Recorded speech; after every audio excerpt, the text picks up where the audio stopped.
예수 해변서 떡을 떼사 무리를 먹여 주심같이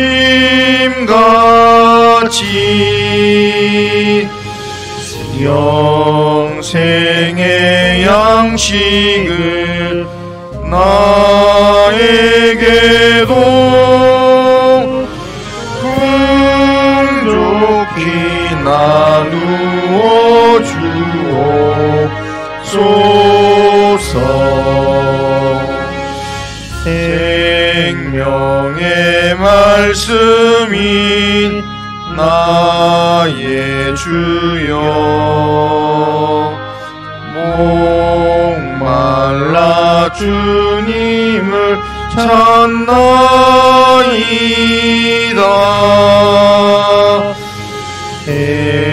해변서 무리를 먹임같이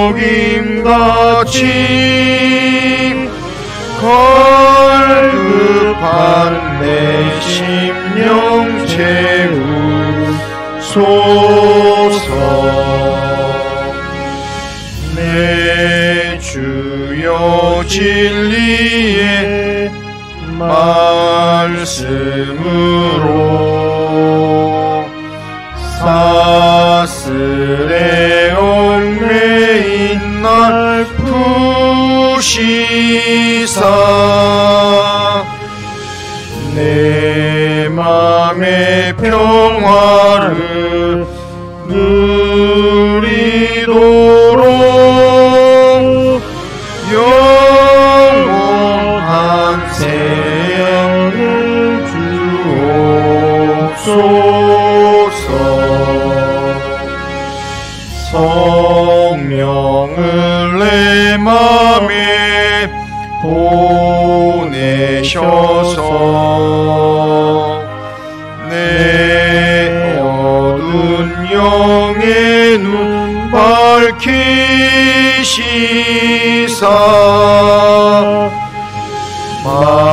말씀에 감추인 참 진리를 깨달아 알도록 하옵소서.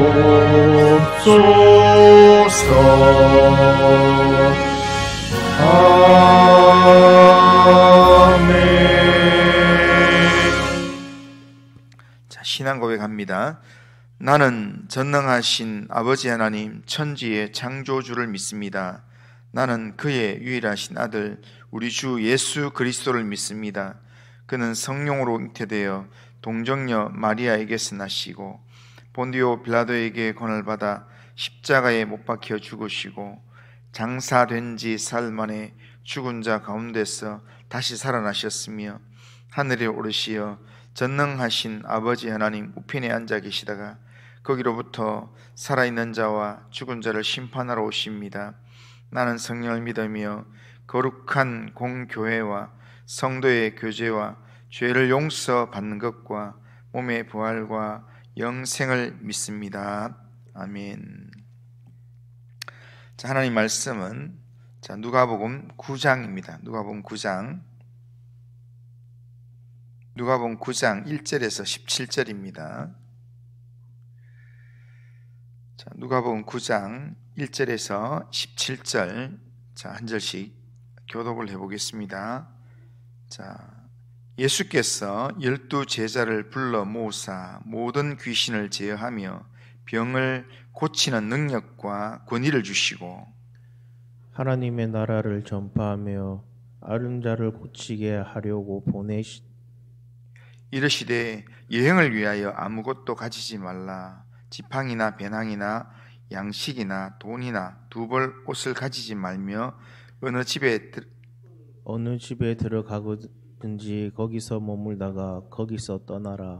누구든지 너희를 영접하지 아니하거든 그 성에서 떠날 때에 너희 발에서 먼지를 떨어버려 그에게 증거를 삼으라 하시니 제자들이 나가 각 마을에 두루 다니며 곳곳에 복음을 전하며 병을 고치더라. 분봉왕 헤롯이 이 모든 일을 듣고 심히 당황하니 이는 모든 사람은 요한이 죽은 자 가운데서 살아났다고도 하며 어떤 사람은 엘리야가 나타났다고도 하며 어떤 사람은 옛 선지자 한 사람이 다시 살아났다고도 함이라. 헤롯이 이르되 요한은 내가 목을 베었거늘 이제 이런 일이 들리니 이 사람이 누군가 하며 그를 보고자 하더라. 사도들이 돌아와 자기들이 행한 모든 것을 예수께 여쭈니 데리시고 따로 베세다라는 고을로 떠나가셨으나 무리가 알고 따라왔거늘 예수께서 그들을 영접하사 하나님 나라의 일을 이야기하시고 병 고칠 자들은 고치시더라. 날이 저물어 가매 12 사도가 나와 여짜오되 무리를 보내어 두루 마을과 촌으로 가서 유하며 먹을 것을 얻게 하소서. 우리가 있는 여기는 빈 들이니이다. 예수께서 이르시되 너희가 먹을 것을 주라 하시니 여짜오되 우리에게 떡 5개와 물고기 2마리밖에 없으니 이 모든 사람을 위하여 먹을 것을 사지 아니하고서는 할 수 없사옵나이다 하니 이는 남자가 한 5,000명 되밀어라. 제자들에게 이르시되 때를 지어 한 50명씩 앉히라 하시니 제자들이 이렇게 하여 다 앉힌 후 예수께서 떡 5개와 물고기 2마리를 가지사 하늘을 우러러 축사하시고 떼어 제자들에게 주어 무리에게 나누어 주게 하시니 같이 읽겠습니다. 먹고 다 배불렀더라. 그 남은 조각을 12바구니에 거두니라. 아멘. 자, 오늘 우리가 읽은 이 내용은 예수님께서 12 제자들을 전도자로 파송하시는 내용, 그리고 뒷부분은 예수님께서 오병이어의 기적을 베푸시는 내용입니다. 먼저 본문 1절 2절에 보면 예수께서 12 제자를 불러 모으사 모든 귀신을 제어하며 병을 고치는 능력과 권위를 주시고 하나님의 나라를 전파하며 앓는 자를 고치게 하려고 보내시며 이렇게 말씀합니다. 한마디로 말하면 예수님께서 12 제자를 전도자로 보내셨다라는 그런 내용입니다. 누가복음을 자세히 읽어보면 누가복음 굉장히 체계적으로 조직적으로 기록되어 있는데요. 예수님의 이 누가복음에서 예수님의 갈릴리 사역이 제자들과 관련해서 내용을 보면 세 부분으로 구분이 됩니다. 제자들과 관련해서 누가복음 4장부터 6장까지는 제자를 부르시는 일에 초점이 맞춰져 있습니다. 그리고 7장부터 8장은 제자를 훈련하는 일들, 훈련하여서 예수님의 하나님 되심을 보이시는 그 일에 초점이 맞춰져 있습니다. 그리고 누가복음 9장에서는 제자를 보내시는 일에 초점이 맞춰져 있습니다. 그러니까 예수님께서는 갈릴리 사역을 하시면서 제자들 관점에서 보면 제자들을 택하시고 그리고 훈련하여 세우시고 그리고 그들을 세상으로 파송해서 보내신다라는 겁니다. 결국 이렇게 보면 예수님께서 제자들을 부르신 목적이 뭔가? 예수님께서 제자들을 부르신 이유는 보내기 위해서였습니다. 예수님께서 제자들을 훈련하여 세우신 이유도 결국에는 보내기 위해서였습니다. 그러기에 제자들은 한마디로 말하면 보냄을 받은 자들이라고 할 수 있습니다. 그래서 제자들을 보냄을 받은 자라고 하는 뜻으로 사도라 그렇게 부르는 겁니다. 그런데 이것은 예수님의 제자들에게만 적용되는 이야기가 아닙니다. 예수님께 부름을 받은 모든 그리스도인에게 적용되는 그런 내용입니다. 예수님께서 우리를 불러서 하나님의 자녀를 삼으신 이유가 뭐냐면, 우리가 이 땅에서 하나님의 자녀의 권세를 누리면서 잘 먹고 잘 살라고 하나님께서 우리를 부르신 게 아니라, 결국에는 주님께서 우리를 부르신 목적은 세상에 보내기 위함입니다. 우리는 모두 세상에 보냄을 받은 사람들입니다. 그러면 세상에 보냄을 받은 우리가 세상에서 어떻게 살아야 합니까? 보냄을 받은 세상에서 우리는 우선적으로 주님이 내게 주신 능력과 권위로 세상을 다스리는 삶, 복음을 전하는 삶을 우리가 살아야 된다는 겁니다.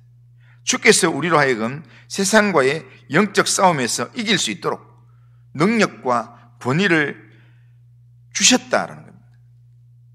귀신이 아무리 교묘하게 다가와도 예수 이름의 능력과 권능으로 싸우면 이기는 그런 능력을 예수님께서 우리 각자에게 주셨다는 겁니다. 우리 안에 예수의 이름만 있으면, 그 예수의 이름이 꼭 우리의 이 직분이 이렇게 목회자가 아니다 할지라도 내 안에 예수의 이름이 분명하게 있으면 사단의 모든 결박을 끊어내고 사단의 권세를 이기는 그런 삶을 살게 된다는 겁니다. 우리의 힘으로는 세상과 싸워 이길 수 없습니다. 하지만 주님이 내게 주신 능력과 권위로 맞서 싸우면 넉넉하게 이길 줄로 믿습니다. 그러기에 우리는 주님께서 내게 주신 능력과 권위로 어둠의 세력과 세상과 싸우면서 세상을 다스리는 그런 삶을 우리가 살아야 합니다. 그리고 또 우리는 2절에서 말씀하는 것처럼 하나님 나라를 전파하며 앓는 자를 고치는 삶을 살아야 합니다. 예수님께서 제자들을 세상에 보내신 이유는 이 세상에 하나님 나라를 전파하도록, 그리고 세상 속에 앓고 있는 자를 고치고 살리는 삶을 살라고 보내셨다는 겁니다. 우리도 제자들처럼 세상에 보냄을 받은 자들입니다. 단지 세상에서 잘 먹고 잘 살도록, 편하게 살도록 우리를 부르신 것이 아니라 세상에 하나님 나라를 보여주도록, 세상에 하나님 나라를 전하도록, 세상 속에 앓는 자, 병든 자, 연약한 자를 살리고 세우는 삶을 살도록 우리를 세상 가운데 보내셨다는 겁니다. 이것이 세상에 보냄을 받은 우리 그리스도인의 정체성입니다. 그 삶에 주님께서 우리에게 필요한 능력과 권위도 주시고 그 삶에 필요한 모든 것들을 하나님 채워주신다는 겁니다. 우리가 예수님 그렇게 합니다. 나갈 때 다른 것 준비할 필요가 없다. 그냥 아무것도 준비하지 말고 그냥 나가라 라고 이야기합니다. 그러면 그렇게 나가면 하나님께서 필요한 내용들은 다 하나님께서 공급해 주신다라는 겁니다. 그리고 해야 될 말들도 주님께서 맡기신 대로 그 일들을 감당하게 되면 결국에는 영접하는 자가 있고 반대하는 사람이 있는데, 반대하는 사람들에 대해서는 분명한 입장을 가지고 하나님의 이 경고를 전하고 나오면 된다라고 그렇게 주님이 말씀하십니다. 우리는 보냄을 받은 사람답게 우리는 하나님의 사람으로 우리가 세상 가운데서 우리가 살아가야 된다는 겁니다. 그렇게 하기 위해서는 우선적으로 세속적 악한 세상과는 맞서서 영적 싸움을 싸우는 그런 영적인 삶을 우리가 늘 살아야 되고, 동시에 세상을 변화시키는 삶을 우리가 살아가야 된다는 겁니다. 우리가 세상에 있으므로 세상이 우리를 통해서 생명의 빛을 보고 영적인 능력을 볼 수 있도록 영적인 삶을 깨어 살아야 합니다. 우리가 복음을 들고 가지 못할 장소는 없습니다. 오늘 본문 7절 이하에 보면 분봉왕 헤롯이 예수의 소문을 듣고 불안해하는 내용이 나옵니다. 그런데 오늘 이 본문이 헤롯이 불안해하는 이 내용이 여기에 들어간 이유가 뜬금없이 들어갔는 것 같은 느낌이 듭니다. 그런데 이 본문이 여기 들어와 있다는 의미는 뭐냐면, 제자들이 예수의 말씀을 듣고 복음을 전하는 삶으로 2명씩 나가서 복음을 전했는데 어디까지 전했는가? 분봉왕 헤롯의 왕궁까지 가서 전했다는 겁니다. 그러니까 헤롯이, 왕궁은 원래 이 세상과 구별된 장소입니다. 그런데 헤롯이 이 제자들의 이런 복음 전도의 사역을 보면서 듣게 되었다는 겁니다. 헤롯이 들을 정도면은 지금 유대 지역에 제자들이 가지 않은 곳은 없다는 겁니다. 제자들이 다 가서 하나님의 복음을 전했다는 겁니다. 그런데 이 복음을 들은 사람들이 듣고 믿을 때에는 이 복음의 능력을 체험하면서 하나님 나라의 기쁨을 마음속에 채우게 되지만, 이 복음의 내용을 듣고도 영접하지 아니하고 예수님을 나의 경쟁자로 생각하면, 나에게 희생을 요구하고 나에게 내 과거를 덜 추워내는 분으로만 생각하면 불안하고 두려움 가운데 살게 된다는 겁니다. 지금 7절 이하의 분봉왕은 왕인데, 그 당시 유대 지역을 다스리는 왕인데 지금 불안과 두려움 가운데 살아갑니다. 그런데 하늘의 왕이신 예수님은 10절 이하에 보면 예수님 주변에 많은 사람들이 찾아오게 됩니다. 그리고 그들을 먹이고 그들을 기쁘게 하는 일을 예수님이 감당한다는 겁니다. 세상적인 왕과 이 영적으로 우리의 구원자로 오신 예수님과 지금 구분시키기 위해서 중간에 의도적으로 이 본문이 들어가는 것이라 생각해 볼 수 있습니다. 아무튼 10절 이하에 예수님께서 오병이의 기적을 행하시는 내용이 나오는데, 그런데 여기서도 보면 예수님이 행하신 능력과 이적을 보고 수많은 사람들이 예수님께 찾아와서 함께 했는데, 너무 오래도록 말씀을 전하고 또 예수님의 사역을 하는 중에 사람들이 돌아가는 그런 시간을 놓쳤습니다. 날이 저물어서 먹을 것이 없는 그런 상황이 되었습니다. 제자들은 이 문제를 해결하기 위해서 아주 합리적인 대안을 내놓습니다. 예수님께 무리를 각자 보내십시오. 각자 무리들 보내서 각자 먹을 것 해결하게 하십시오. 그러면 그냥 문제 해결됩니다 라고 제자들은 이야기합니다. 그런데 예수님께서는 어떻게 말하는가? 13절에 보면 예수께서 이르시되 너희가 먹을 것을 주라, 그렇게 이야기합니다. 지금 상황은 제자들에게 떡 5개와 물고기 2마리밖에 없는 그런 아무것도 없는 상황입니다. 할 수 있는 게 아무것도 없는 상황인데, 그런데 예수님께서는 너희가 먹을 것을 주라 라고 이야기합니다. 이 말씀을 하시고, 그리고 제자들에게 무엇이 있는가 라고 묻고, 떡 5개와 물고기 2마리가 밖에 없다라고 제자들이 불가능한 이야기를 할 때 무리들을 50명씩 앉히게 만들고 그 떡 5개와 물고기 2마리를 가지고 하늘을 우러 감사기도를 하시고 그리고 나누게 하셨습니다. 그리고 모인 무리들에게 다 충분하게 배불리 먹고 그리고 12강주리가 남게끔 예수님께서 그렇게 일하셨습니다. 여기서 자세히 보면요, 나누는 거는 결국에는 제자들이 하는 것이지만 이 일이 가능하게 되도록 하시는 것은 누가 하는가 하면 예수님이 하시는 겁니다.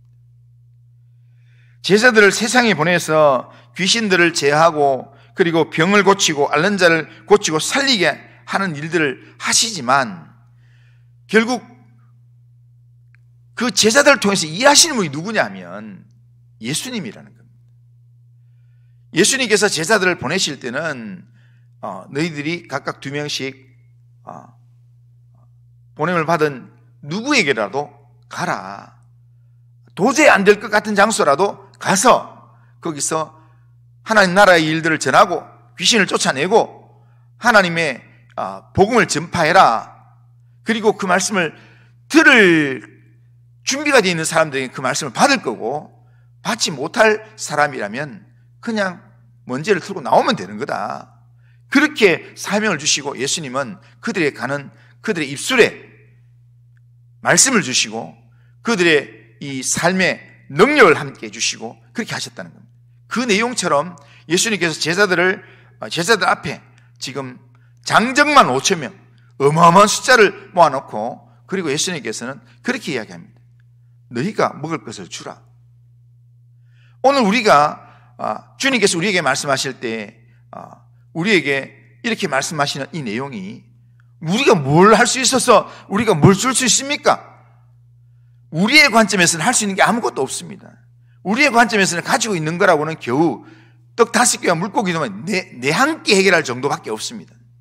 그런데 예수님은 우리에게 그렇게 말합니다. 제자된 우리에게 너희가 먹을 것을 줘라 라고 이야기합니다. 오늘 우리가 보냄을 받은 세상에서 우리에게 하나님 나라의 일꾼으로 내가 너를 보낸다 할 때 우리가 우리 자신을 바라보면 하나님 내가 할 수 있는 게 아무것도 없습니다. 내가 뭐가 있는데요? 나 한 사람 건사하기, 내 한 사람의 삶 건사하기도 쉽지가 않습니다 라고 이야기하는 것, 이게 우리의 솔직한 그런 주님 앞에서의 항변입니다.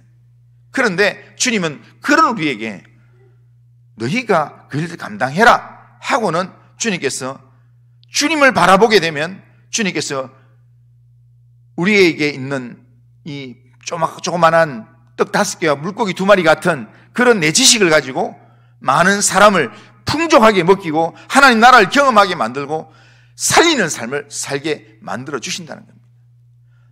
나를 바라보면 할 수 있는 게 아무것도 없습니다. 그런데 예수님을 바라보게 되면, 예수님의 말씀에 순종하게 되면 우리는 떡 5개와 물고기 2마리를 가지고 5,000명을 먹이고도 남아도는 그런 삶을 살게 된다는 겁니다. 오늘 내가 살아가는 내 삶에서 내 가족들 바라보고 또 내 이 사회적인 여러 일들을 바라보면서 나는 할 수 있는 게 없습니다. 내가 지금 할 수 있는 게 기껏 지금 가지고 있는 거라고는 떡 5개와 보리 2개밖에 없습니다 라고 물고기 2마리밖에 없습니다 라고 이야기할 수밖에 없는 그 상황에서도 주님은 우리에게 그렇게 말씀하신다는 겁니다. 너희가 먹을 것을 주라.